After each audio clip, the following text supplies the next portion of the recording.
بسم اللہ الرحمن الرحیم۔ سامعین کرام، غزوہ احد کی تفصیل ہم پڑھ رہے تھے اور ہم نے یہ پڑھا تھا کہ غزوہ احد میں نبی کریم صلی اللہ علیہ وسلم کی پشت پر احد کا پہاڑ تھا جو آپ کی دفاع کے لیے تھا، اور اس پہاڑ میں جنوب مشرق کی جانب ایک ایسی گھاٹی تھی جس میں سے کفار یا مشرکین مکہ جو ہے وہ چکر لگا کر پیچھے سے حملہ کر سکتے تھے۔ یہاں پہ آپ نے 50 تیر اندازوں کو حضرت عبداللہ بن جبیر کی سپہ سالاری میں متعین کیا اور یہ فرمایا کہ فتح ہو یا شکست آپ نے اس جگہ کو نہیں چھوڑنا۔ مسلمانوں کو جب فتح ہوئی اور مسلمانوں نے کفار کو بھگانا، پیچھا کرنا اور مال غنیمت سمیٹنا شروع کیا تو تیر اندازوں نے دیکھا کہ اب یہ مسلمانوں کو تو فتح ہو گئی ہے، تو اب یہاں بیٹھنے کی کوئی ضرورت نہیں ہے، تو کفار تو بھاگ رہے ہیں، تو اس لیے ہم بھی ان کا پیچھا کریں اور ہم بھی مال غنیمت سمیٹیں۔ تو یہ ایک خوفناک غلطی تھی جس کے پیچھے یہ جو حضرت عبداللہ بن جبیر کی سپہ سالاری میں جو تیر انداز بیٹھے تھے انہوں نے کی، لیکن حضرت عبداللہ نے سب کو روکتے رہے، لیکن لوگوں نے کہا کہ جب اب جنگ ہم جیت چکے ہیں تو اب یہاں بیٹھنے کا فائدہ کوئی نہیں ہے۔ انہوں نے کہا کہ رسول اللہ صلی اللہ علیہ وسلم نے فرمایا تھا کہ آپ نے یہاں بیٹھے رہنا ہے چاہے فتح ہو یا شکست، اور آپ نے بڑی تاکید کی تھی، اس لیے آپ لوگ نہ جائیں۔ وہ منع کرتے رہے، لیکن 40 کے قریب تیر انداز وہاں سے چلے گئے اور 10 رہ گئے۔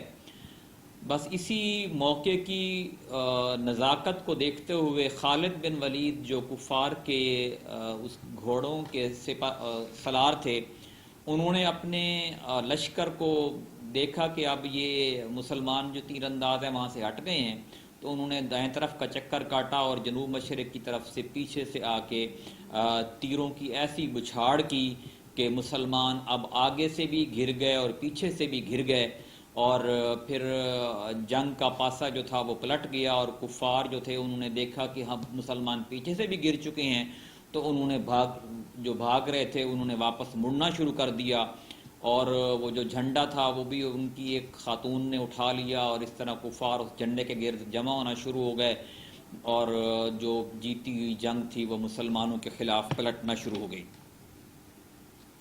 اس وقت رسول اللہ صلی اللہ علیہ وسلم نے صرف 9 صحابہ کی نفری کے ہمراہ وہاں پہ آپ تشریف فرما تھے، اور مسلمانوں کی مار دھاڑ اور مشرکین کے کھدیڑے جانے کا منظر دیکھ رہے تھے کہ آپ کو ایک دم اچانک خالد بن ولید کے شاہ سوار دکھائی پڑے۔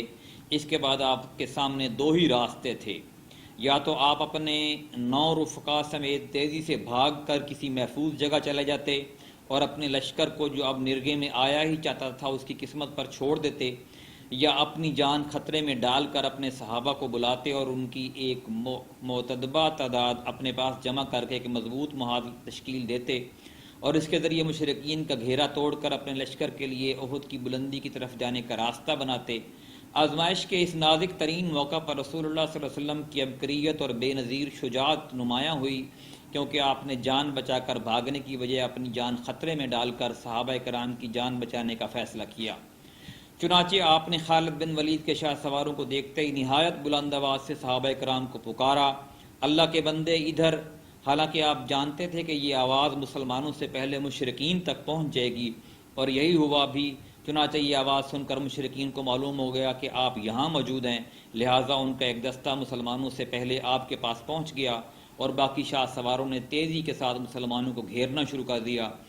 اب ہم دونوں محاذوں کی جو تفصیل ہے وہ علیحدہ علیحدہ پڑھیں گے کہ مسلمان علیحدہ سے کیسے لڑ رہے تھے اور نبی کریم صلی اللہ علیہ وسلم جہاں موجود تھے وہاں پہ کیسی لڑائی تھی۔ پہلے مسلمانوں میں دیکھتے ہیں کہ جب مسلمان نرگے میں آ گئے تو ایک گروہ تو ہوش کھو بیٹھا، اسے صرف اپنی جان کی پڑی تھی، چنانچہ اس نے میدان جنگ چھوڑ کر فرار کی راہ اختیار کی۔ اسے کچھ خبر نہ تھی کہ پیچھے کیا ہو رہا ہے۔ ان میں سے کچھ تو بھاگ کر مدینے میں جا گھسے اور کچھ پہاڑ کے اوپر چڑھ گئے۔ ایک اور گروہ پیچھے کی طرف پلٹا تو مشرکین کے ساتھ مخلوط ہو گیا، دونوں لشکر گڈ مڈ ہو گئے اور ایک کو دوسرے کا پتہ نہ چل سکا۔ اس کے نتیجے میں خود مسلمانوں کے ہاتھوں بعض مسلمان مار ڈالے گئے۔ چنانچہ صحیح بخاری میں حضرت عائشہ سے مروی ہے کہ احد کے روز پہلے مشرکین کو شکست فاش ہوئی، اس کے بعد ابلیس نے آواز لگائی کہ اللہ کے بندو پیچھے، اس پر اگلی صف پلٹی اور پچھلی صف سے گت ہو گئی، حذیفہ نے دیکھا کہ ان کے والد یمان پر حملہ ہو رہا ہے، وہ بولے اللہ کے بندوں میرے والد ہیں، لیکن خدا کی قسم لوگوں نے ان سے ہاتھ نہ روکا، یہاں تک کہ انہیں مار ہی ڈالا۔ حذیفہ نے کہا اللہ آپ لوگوں کی مغفرت کرے۔ حضرت عروہ کا بیان ہے کہ بخدا حضرت حذیفہ میں ہمیشہ خیر کا بقیہ رہا، یہاں تک کہ وہ اللہ سے جا ملے۔ غرض اس گروہ کی صفوں میں سخت انتشار اور بدنظمی پیدا ہو گئی تھی، بہت سے لوگ حیران و سرگرداں تھے، ان کی سمجھ میں نہیں آ رہا تھا کہ کدھر جائیں۔ اسی دوران ایک پکارنے والے کی پکار سنائی پڑی کہ محمد صلی اللہ علیہ وسلم قتل کر دیے گئے ہیں۔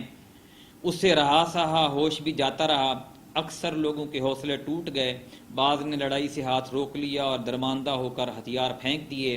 کچھ اور لوگوں نے سوچا کہ راس المنافقین عبداللہ بن ابی سے مل کر کہا جائے کہ وہ ابو سفیان سے ان کے لیے امان طلب کر دے۔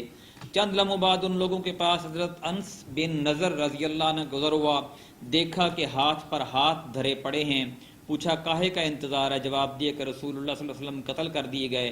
حضرت انس بن نضر نے کہا تو اب آپ کے بعد تم لوگ زندہ رہ کر کیا کرو گے؟ اٹھو اور جس چیز پر رسول اللہ نے جان دی اس پر تم بھی جان دے دو۔ اس کے بعد کہا اللہ ان لوگوں نے یعنی مسلمانوں نے جو کچھ کیا ہے اس پر میں تیرے حضور معذرت کرتا ہوں، اور ان لوگوں نے یعنی مشرکین نے جو کچھ کیا ہے اس سے برات اختیار کرتا ہوں۔ اور یہ کہہ کر آگے بڑھ گئے۔ آگے حضرت سعد بن معاذ سے ملاقات ہوئی، انہوں نے دریافت کیا ابو عمر کہاں جا رہے ہو؟ حضرت انس نے جواب دیا جنت کی خوشبو کا کیا کہنا، اے سعد میں اسے احد کے پرے محسوس کر رہا ہوں۔ اس کے بعد اور آگے بڑھے اور مشرکین سے لڑتے ہوئے شہید ہو گئے۔ خاتمہ جنگ کے بعد انہیں پہچانا نہ جا سکا، حتیٰ کہ ان کی بہن نے انہیں محض انگلیوں کے پور سے پہچانا۔ ان کو نیزے، تلوار اور تیر کے 80 سے زیادہ زخم آئے تھے۔ اسی طرح ثابت بن وحدہ نے اپنی قوم کو پکار کر کہا اگر محمد قتل کر دیے گئے ہیں تو اللہ تو زندہ ہے، وہ تو نہیں مر سکتا، تم اپنے دین کے لیے لڑو، اللہ تمہیں فتح و مدد دے گا۔ اس پر انصار کی ایک جماعت اٹھ پڑی اور حضرت ثابت نے ان کی مدد سے خالد کے رسالے پر حملہ کر دیا، اور لڑتے لڑتے حضرت خالد کے ہاتھوں نیزے سے شہید ہو گئے۔ انہی کی طرح ان کے رفقا نے بھی لڑتے لڑتے جام شہادت نوش کیا۔ ایک مہاجر صحابی ایک انصاری صحابی کے پاس سے گزرے تو خون میں لت پت تھے۔ مہاجر نے کہا بھائی فلاں آپ کو معلوم ہو چکا ہے کہ محمد قتل کر دیے گئے ہیں؟